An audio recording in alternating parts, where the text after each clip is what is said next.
Hey, everybody. Welcome to In Conversation with the Babs. I'm your host, Bennie. I'm your co-host, Bennie. And together we are the Babs. In today's episode, we'll be discussing a crime story of Josef Fritzl. Just a disclaimer here, there may be some content that is sensitive to some people, so we're just warning you now. We'll be talking about Fact of the Day with Bonnie, and then Words of Wisdom from me, Bennie. So this is a story of Elizabeth Fritzl. She's born on the 6th of April, 1966 in Amstetten, Austria. And her father held her captive for 24 years. It's just, oh my God. It's like, I lose faith in humanity when I come across stories like this. Especially like your parents, the people that are supposed to protect you.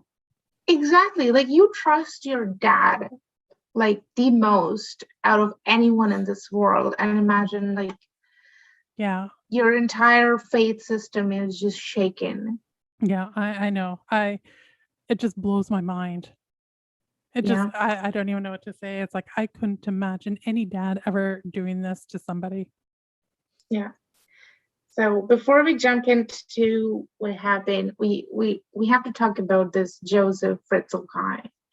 So he was 21 when he married Rosemary, his wife. She was 17. And then they had 3 sons and 4 daughters. And out of the 4, Elizabeth was one of them. Joseph was an electromechanic who made a fortune out of in real estate as well. And he was really loved by everyone, very well reputed person, but little did the society know about him being such an evil person. And it's I think it's true. Like, you know, the most looked up people in the society would be like, oh, Mr. So-and-so, so kind, so generous. They're always the fucked up minds I've seen. It almost seems like it, right? It's like the people that you would suspect the least are the ones that are doing this crazy things. Yeah. Yeah. Did you hear? Apparently, like, Bill Gates is getting a divorce from his wife. I seen that, yeah. And there's been claim that he goes to these retreats or resorts that are performing exotic things. I've heard of that, and I also heard of him going to this island. I think it was a Jeffrey Epstein island. Yeah. It's bizarre. I know. Maybe we'll get into that another day. That's a whole other story, let me tell you. Yeah. I don't think we have enough time. So Rosemary's sister, Christine Ranner, she said that he was very dominating. And since Rosemary was like a shy in her personality, like, she was always living in like fear and terror. Like, he would tell her that, oh, you should stop eating, you're getting fat. Could you imagine? Like, girl, that's how it starts. That's how it starts.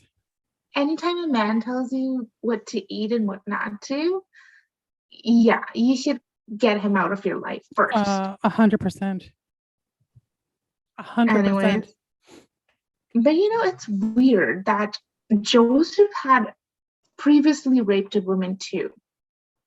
And he served in jail for 1 year and 18 months and was released in 1968. That's 2 years after Elizabeth is born. So it probably happened around the time when Rosemary was pregnant with Elizabeth. Wow.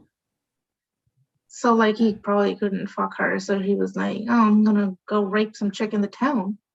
Which is bizarre. Like, people Red like, flag. oh, Yeah, like people like, oh, he was a very well reputed person and everyone loved it. Like, how come you like a rapist in a society? Yeah, exactly, right?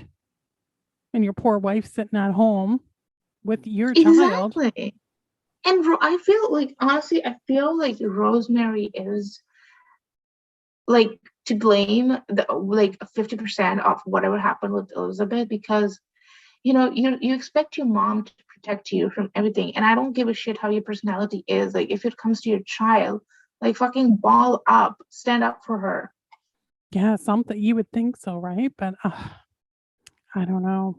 Maybe It her was bizarre. personality just like was so meek and weak that he just dominated her, obviously, Yeah. and too scared to say anything. Yeah, Elizabeth's friends claim that she was like a really bright and beautiful, full of life person, like always laughing. Of course. But by the age of 11, she started being quiet, more reserved, and seems like that's when the abusing began. Hmm. You know what's Imagine what's weird? 11. Yeah. What's weird is they had together, didn't they have like 7 kids, like him and his wife together?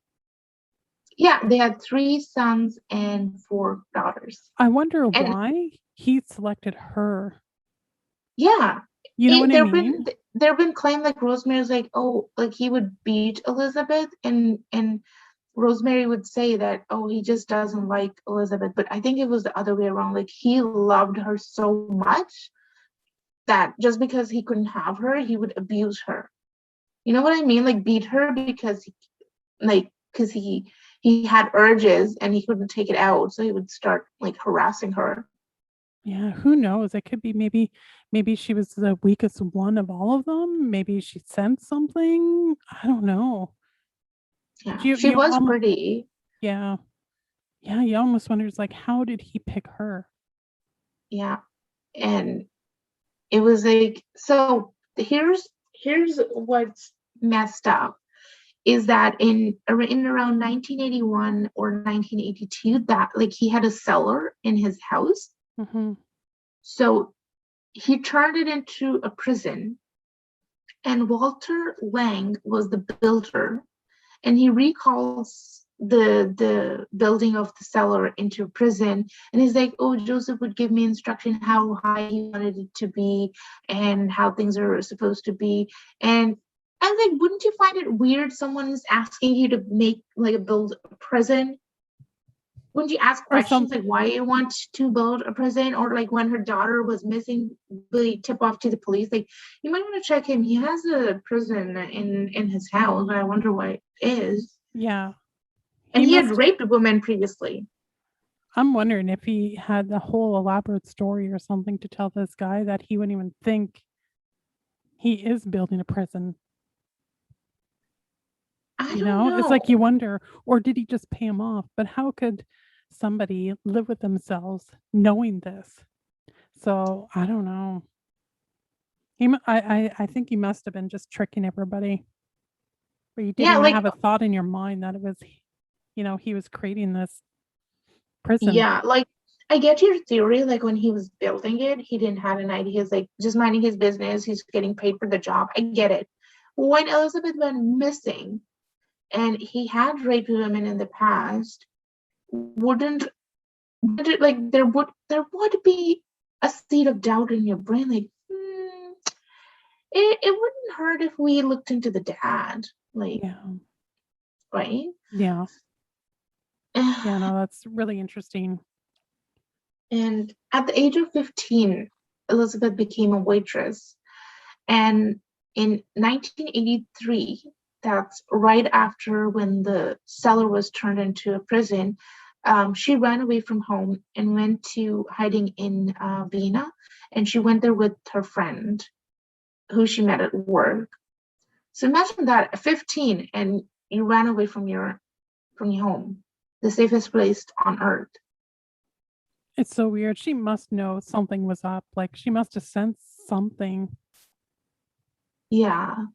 Or maybe he tried and then she was like, oh, I'm out of here. Yeah. Yeah.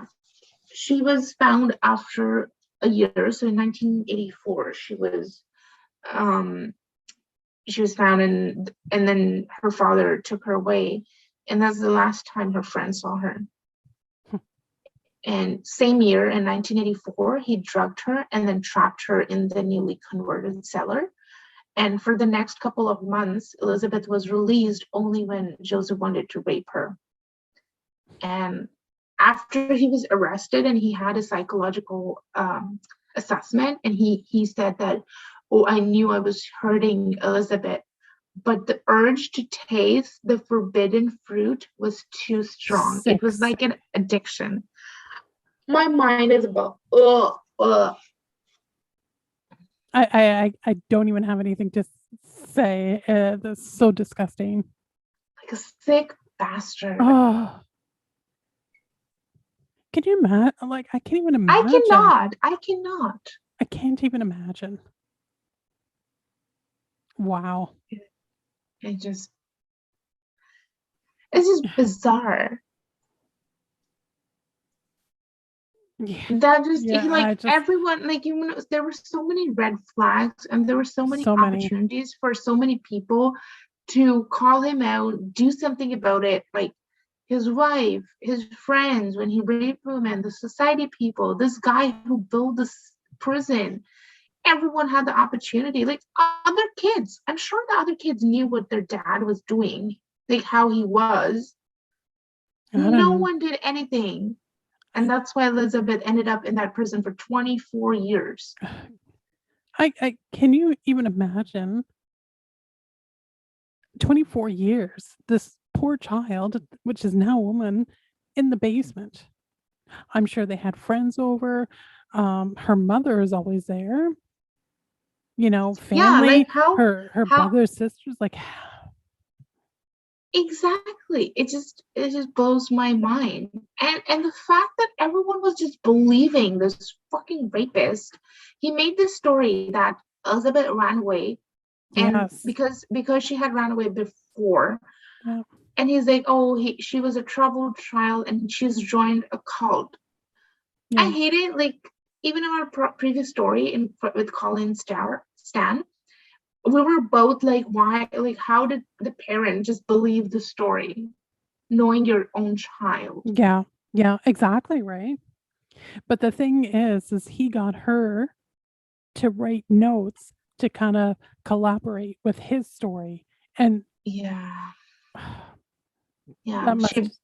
she said she wanted to be independent and found people who can take care of her, and she's happy, and do not try to find me. And the case went cold. Yeah. But I don't think the police actually did an investigation properly. Like, if they would sniff around, they'll know something's wrong. Yeah, but how would they even know something's wrong? You know what I mean?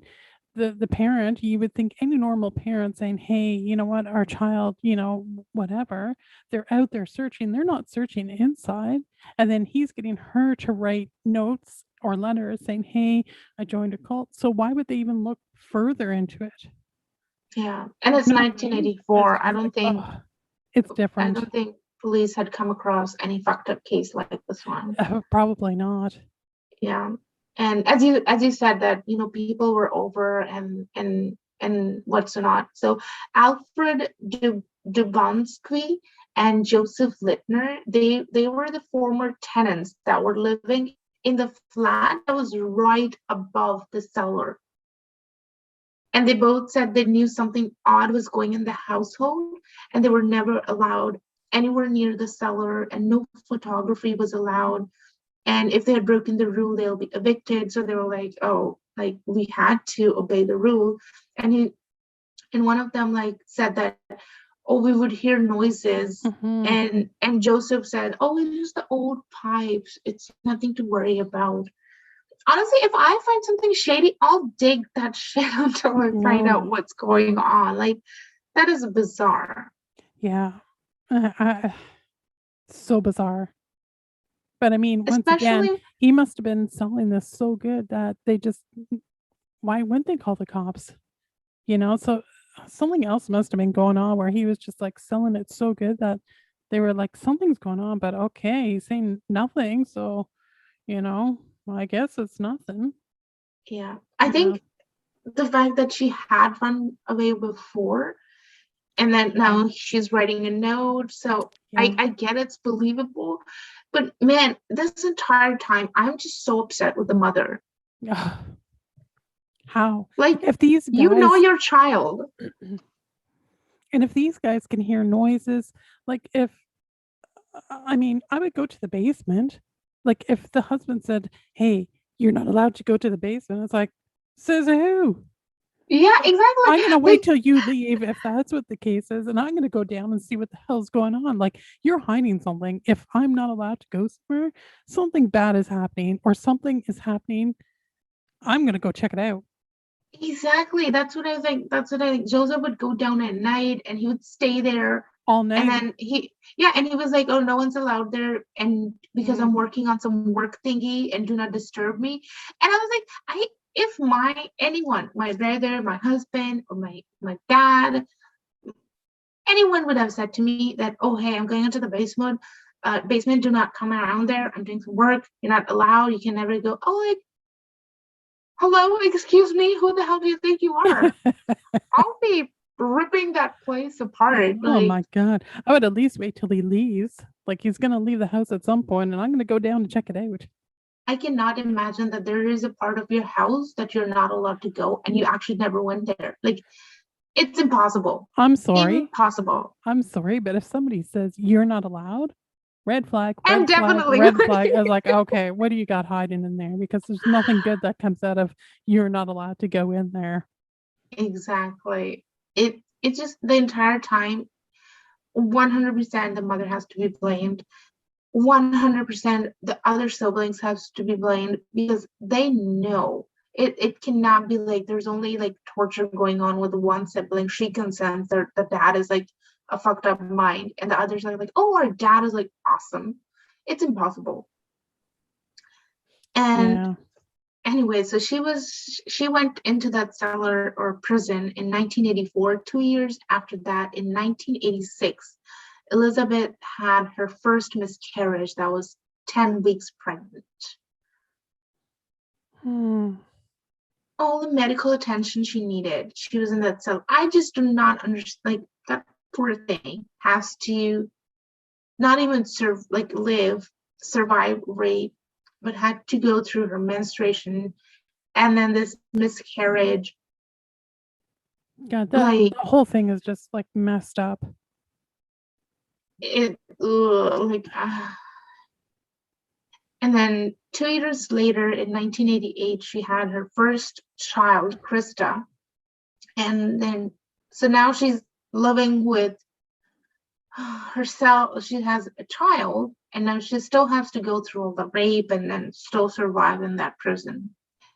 And 2 years later, in 1990, Stefan, a boy, is born. And this is Elizabeth, Krista, and now another son, Stefan. And 2 years later, 1992, Lisa is born, and she's in the cellar too. So now it's Elizabeth and the three kids. And a year later, in 1993, Lisa, she was 9 months old, and Joseph just leaves him in the front door with a letter from Elizabeth saying that, oh, I can't take care of the baby. And like, no one saw him bringing out the child to the front door. It's like, okay, fine. Like, this guy is having too much of a good luck. 100%. That's just, I'm going to say. And it's just, and I was like, okay, so you already have two children in the cellar, Krista and Stefan. Why is Lisa, the third child, choosing to be the first one to go out and live upstairs? And aren't the kids crying? Like, what the fuck? Like, was that a soundproof cellar? Like, that many kids in a small space, you're gonna hear something. You gotta hear something. Yeah, especially. So when Lisa went up, and Elizabeth and the two kids are still down there, in 1993, Elizabeth and the children, who were at this time are like 2 and 4, I would assume, are digging in soil and enlarge the prison from 380 square feet to 600 square foot. Can you believe that? I cannot.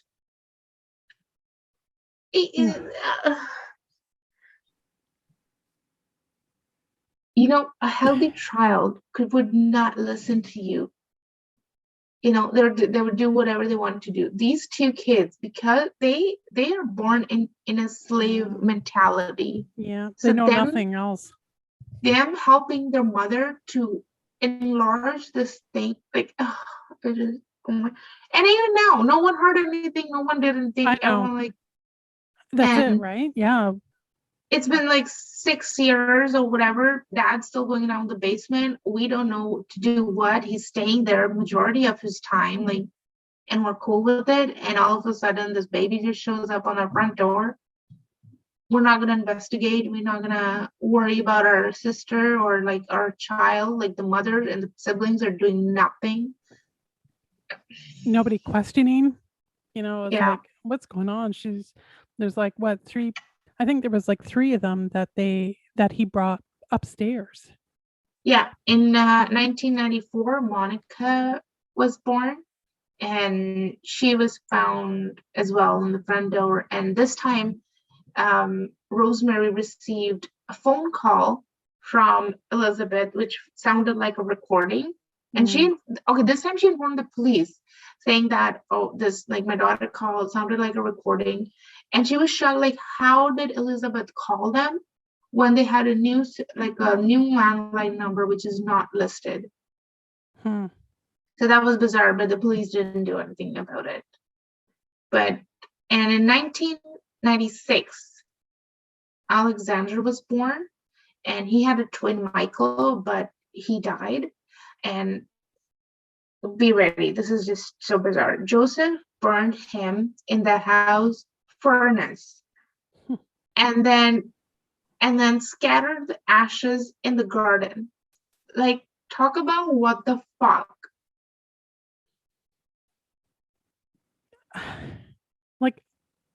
Like how would you even? How is so much things happening and no one's like realizing? Doesn't it smell different when you burn a human being?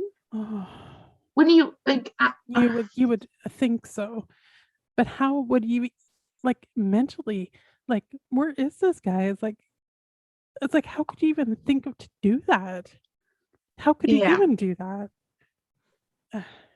And imagine, it's been so many years, so many kids, so many miscarriage, and then Elizabeth's not even trying to run away, not even screaming. Like, I would be ready with something to hit him in his head.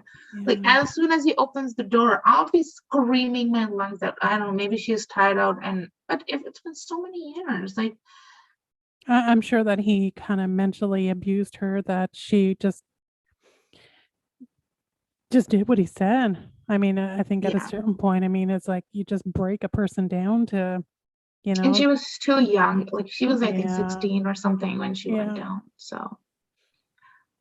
Yeah. And you would think this is bizarre, but this is not. So in 1998, now this is like 1998, like, Elizabeth and the 2 kids have been downstairs for like 15 years now. And this 1998, Joseph went to Thailand with his friends for 4 months. And this entire time, Elizabeth and the kids are down there. And there is this footage that his friend has from the vacation. He's by the beach, getting a massage, laughing, joking. And their friends now say that we're shocked that he was behaving like this while his children, or here's the fucked up part. I don't know, is it his children or his grandchildren, whatever. And they're in the prison. And he had no fear of like someone finding out, or like, oh, who's like, are they gonna be okay? Like, what if they need something? Like, nothing. Like, no sign of stress. It's like he's got panic. It's like he's got a switch where I don't know. It's just bizarre. Weird. And it's funny that none of his friends even suspected anything. Exactly. That's the messed up part. He's so good at pretending to be this person. But I don't know, like, I wouldn't be a friend with a rapist. They're not just, I mean, it just shows. Yeah, I wonder if they even knew. They probably didn't knew about him keeping Elizabeth in the prison, but they were also, like, fucked up people who probably had an affair or something like that. Yeah. So. Or he had a really good story to cover it up. Yeah, could be. Something. Yeah. And later in 2002, Phyllis is born, and they're living with his mom and 2 elder sisters. So now it's Elizabeth and 3 children. And by this time, Joseph and his wife Rosemary have legally adopted 3 kids that were upstairs. And so they would have frequent social services visiting on a regular basis, right? But no one kind of inspected the source of where the child was born, how Elizabeth was taking care of them, where is she, how they ended up in at the front door. Nothing. It's so weird, isn't it? And for social services, not even to blink. Yeah, especially when you're a rapist. Yes. And there is a history, like your daughter was running away, so you probably were not a good dad because your daughter's running away. And then no one, like, oh, he stays in the basement most of the time, I wonder what's going on. No one, like, brought that up. Yeah. It's like a whole bunch of shady things happening, and everyone around Joseph is, like, blind or something and not pointing it out. Yeah, because apparently the social workers, they had regular visits, so it's not like it was just one time and they're gone. They came back frequently. Exactly. And didn't see or hear anything. Yeah. Crazy. And it was until 2008 when their firstborn child, Kristen, was critically ill. And then Elizabeth begged and like, listen, she needs medical attention. Like, she's going to die. And it was at this point that Joseph called an ambulance. I'm surprised. I am shocked. The same. Me How? too. Why? Me too. Like, why all of a sudden? Yeah. And the bizarre thing is that when he called the ambulance, he brought Elizabeth, Stephen, and Felix upstairs and just said, oh, they've just decided to come live with, like, come home after 24 years. Weird. And he just expected his wife and everyone else to just believe it. Like, he was so good in bullshitting. He just thought that he can bullshit through this too. But you would be able to see that these people probably didn't look the healthiest. They have never had any exposure to outside, or probably not the best, food. Like, they haven't been to the doctor. So you can imagine, like, if you looked at these people, it's like, what happened? Like, what's wrong? Yeah, never seen you'd be able to notice something. Yeah, never seen sunlight, fresh air, and even the prison was so tiny, and they always have to, like, bend down and walk around. They couldn't, like, really stand up. Yeah. And when Kristen was taken to the hospital and the doctors were treating her, and they realized there's no, like, medical record for her, and she's not in any civil registries. It's like as if she never existed. So they're like, something shady is going on. Yeah. So they informed the police. Finally, somebody. I know, finally. And I think it's also 2008. So I think yeah. Things have changed. This is not back in the days. Yeah. And anyways, the same day that Kristen was taken to the hospital, it was the same day Joseph was arrested from his residence. And the trial actually happened the year the following year in 2009, and it was the fourth straight trial, and Joseph just pleaded guilty to the murder of guilty to the murder by negligence of his infant son, or I don't know, grandson, son, I don't know, it's all so messed up. Michael. And then he was also charged for enslavement, rape, incest, and false imprisonment, and was sentenced life imprisonment. Not long enough. I know. It just makes me so mad. I know it's life imprisonment, but I just feel it's not enough. He sentenced her to her life in prison. Exactly. She was there for 24 years. She's a young woman. You know, he deserves the same. And after the release, Elizabeth and 3 children who were living with her in the prison were taken to a clinic for a year so that they can, learn to live normally.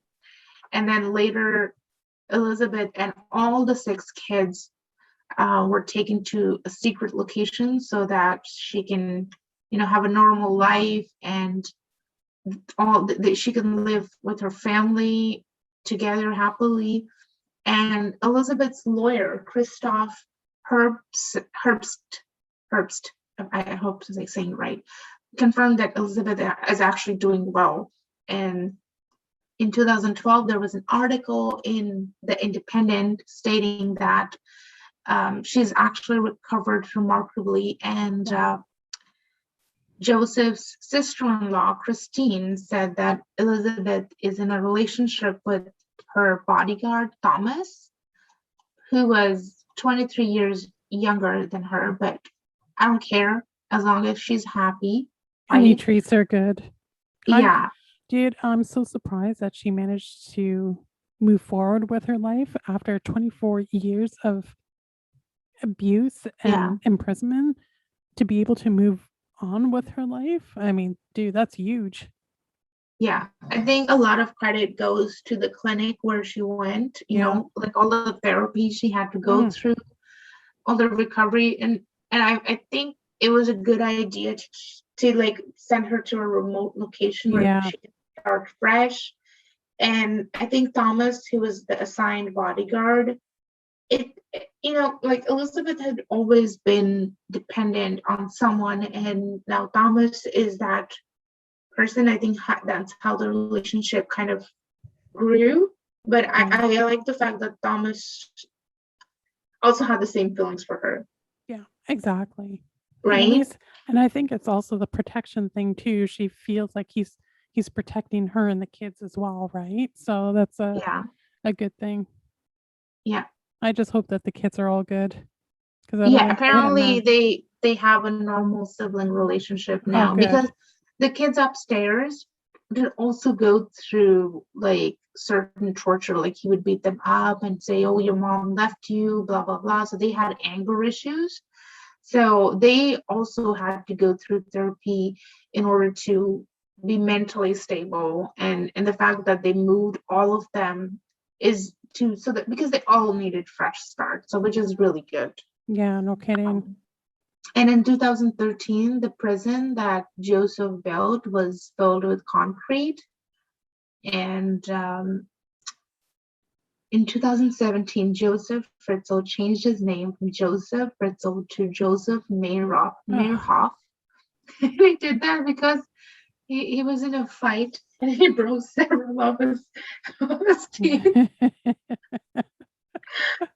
Oh my God. And the last we know is that in 2019, he suffered some health issues and he was getting like dementia or something.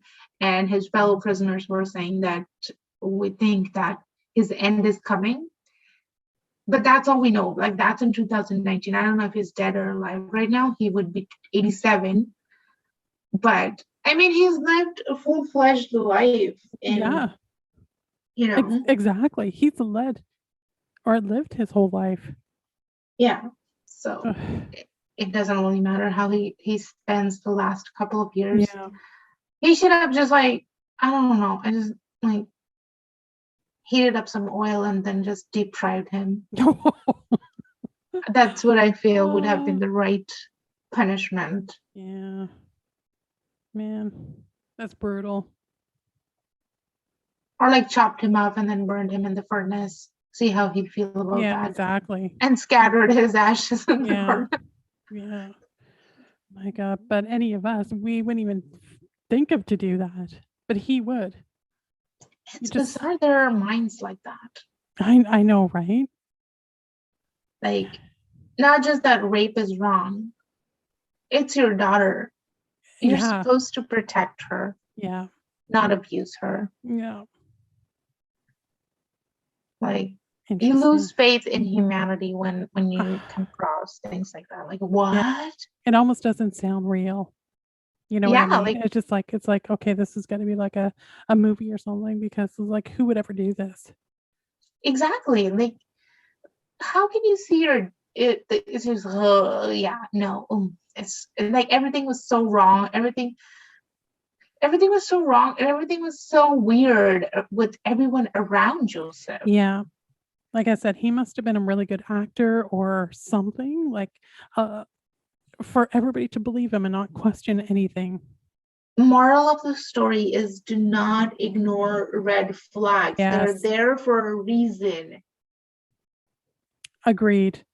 I just hate it. Like, most of the crime stories you hear, you see like, oh, there were so many fucking red flags. Yeah. Why didn't you do shit? And they're like, oh, that's when you ignore them. That's when terrible things happen. Or you just feel it's like, oh, this is just normal, you know? Oh, whatever. Yeah.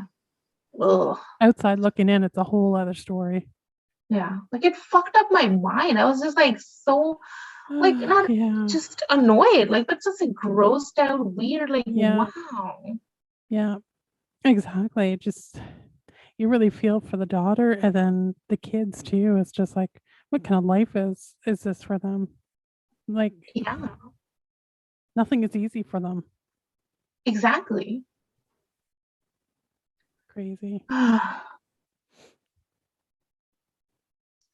Yeah, that was our crime story of this week. Elizabeth Fritzl. Yes. All right, let's continue on here. Fact of the day. Bonnie, I'm very interested to see what it is this week. I'll keep my questions to myself. No, you can ask questions. I'm prepared this week. We'll see.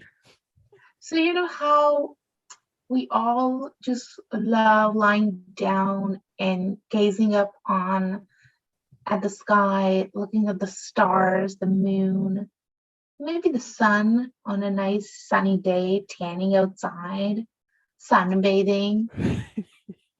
Mm-hmm. Or even when it rains, you just look up, the raindrop just falling on your face.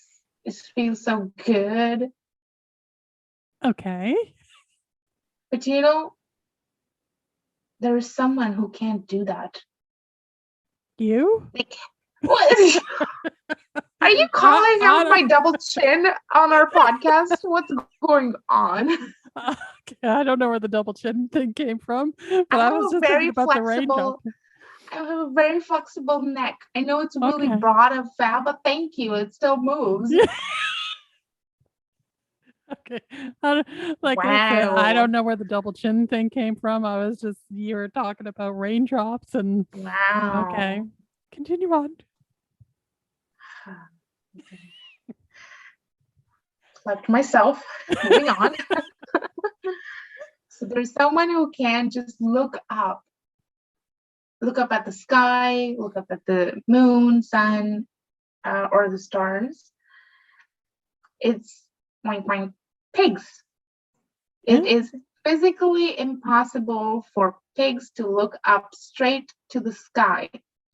It's the anatomy of their neck muscle and the spine that limits the movement of their head and restricts them to look totally upwards.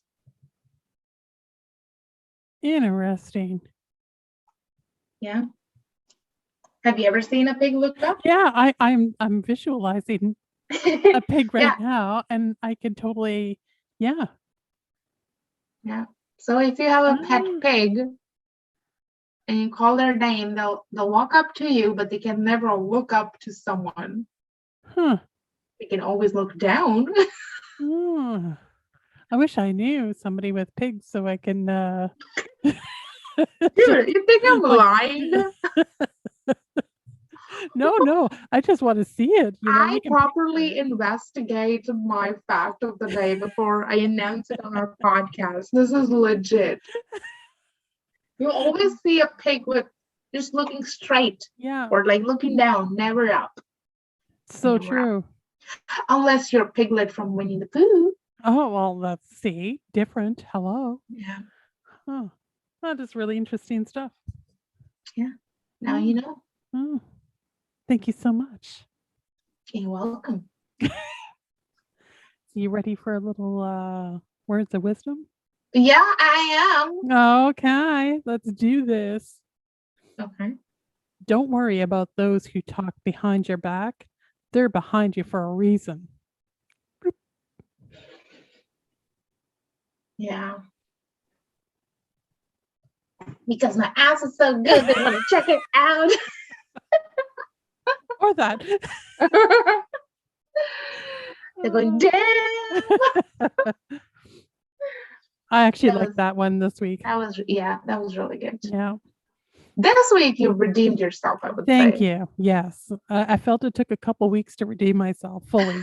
So Yeah, that was a really word of wisdom. Like it's so there true though. always, yeah, you always hear these murmurs around your ears. You just gotta ignore them because Yeah. they're all behind your back. They don't have the guts to talk in front of you. Exactly, right?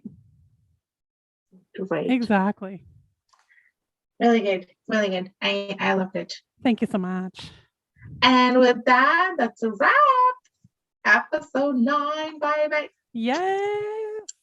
So I hope you guys enjoyed the episode, and please follow us on Instagram, subscribe to our channel on YouTube in Conversation with the Babs.